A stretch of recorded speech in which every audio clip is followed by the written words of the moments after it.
Assalamualaikum warahmatullahi wabarakatuh. Ya, perkenalkan nama saya Fuad Faruzaman dari semester 2. Ya, saya di sini akan menjelaskan tentang teori itisal dan teori makrifat. Sebelumnya PPT-nya sudah saya kirim, silakan untuk dilihat bersama-sama.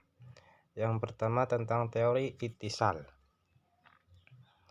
Dalam bukunya yang terkenal, Tadbir al-Mu'atawahib, Ibnu Bajjah mengemukakan teori al-ittisal, yaitu bahwa manusia mampu berhubungan dengan meleburkan diri dengan akal fa'al atas bantuan ilmu dan pertumbuhan kekuatan isniyah. Segala keutamaan dan perbuatan-perbuatan budi pekerti mendorong kesanggupan jiwa yang berakal serta penguasaan terhadap nafsu hewani. Berkaitan dengan teori itisal tersebut, Ibnu Bajjah juga mengajukan satu bentuk epistemologi yang berbeda corak dengan dikemukakan oleh Al-Ghazali di dunia Islam Timur. Ibnu Bajjah menetapkan bahwa sesungguhnya perseorangan mampu sampai kepada puncak pengetahuan dan melebarkan ke dalam akal fa'al bila ia telah bersih dari kerendahan dan keburukan masyarakat. Dengan demikian, dapat dikatakan bahwa teori itisal Ibnu Bajjah yaitu tentang hubungan manusia dengan akal aktif. Tujuan dari teori ini adalah untuk mencapai, mengenal dan mengetahui Tuhan dengan cara mengetahui perbuatan Tuhan, memahaminya sesuatu melalui gagasan universalnya. Sebab setiap perbuatan ada tujuannya, baik perbuatan manusia maupun Tuhan, baik jasmani maupun rohani. Sebagai ilustrasi teori itisal ini, Ibnu Bajjah menggambarkan kehidupan dan segala tujuan hidup seseorang dengan ungkapan sebagai berikut. Seseorang sanggup hidup dengan baik di dunia, mengurus urusannya, tetap sehat dan mempunyai rumah dan harta benda. Tetapi tidak satupun di antara semua itu sama dengan kehormatan atau kemuliaan, dan tidak sanggup meyakinkan diri bahwa hal-hal tersebut merupakan puncak dari kehidupan yang mengagumkan.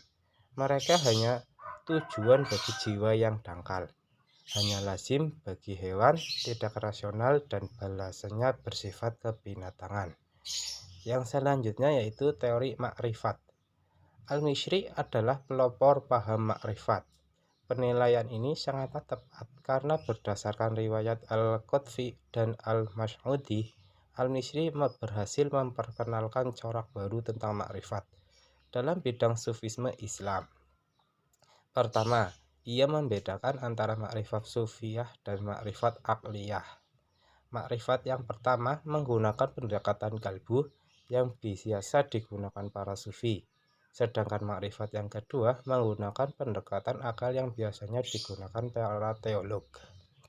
Kedua, menurut Al-Mishri, makrifat sebenarnya adalah musyahadah qalbiyah atau penyaksian hati. Sebab makrifat merupakan fitrah dalam hati manusia sejak azali. Ketiga, teori-teori makrifat Al-Mishri menyerupai gnosisme ala neoplatonik. Teori-teori ini kemudian dianggap sebagai jembatan teori-teori wahdat asyuhud dan ittihad. Ia pun dipandang sebagai orang yang pertama kali memasukkan unsur falsafah dalam tasawuf.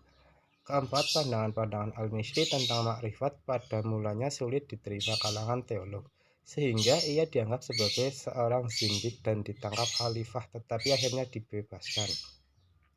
Berikut ini pandangan tentang hakikat makrifat.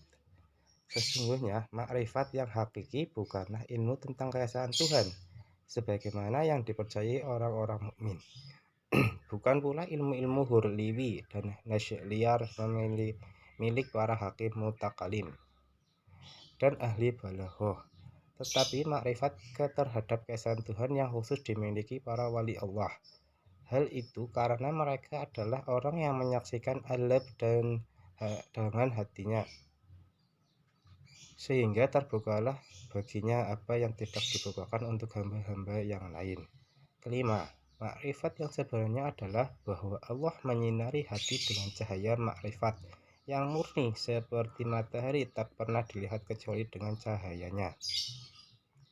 Keenam, pandangan Al-Misri di atas menjelaskan bahwa makrifat kepada Allah tidak dapat ditempuh melalui pendekatan akal dan pembuktian, tetapi dengan jalan makrifat batin, yakni Tuhan menyinari hati manusia dan menjaganya dari kecemasan, sehingga semua yang ada di dunia ini tidak mempunyai arti lagi.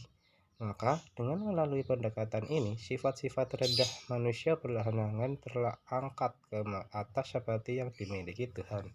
Sampai akhirnya ia sepenuhnya hidup di dalamnya dan lewat dirinya. Al-Misri membagi pengetahuan tentang Tuhan menjadi 3 macam, yaitu yang pertama, pengetahuan untuk seorang muslim, yang kedua, pengetahuan khusus untuk para filosof dan ulama, yang ketiga, pengetahuan khusus untuk para wali Allah.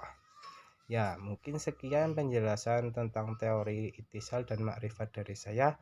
Bila banyak kekurangan, kesalahan, saya mohon maaf sebesar-besarnya. Wabillahi taufiq wal hidayah. Wassalamualaikum warahmatullahi wabarakatuh.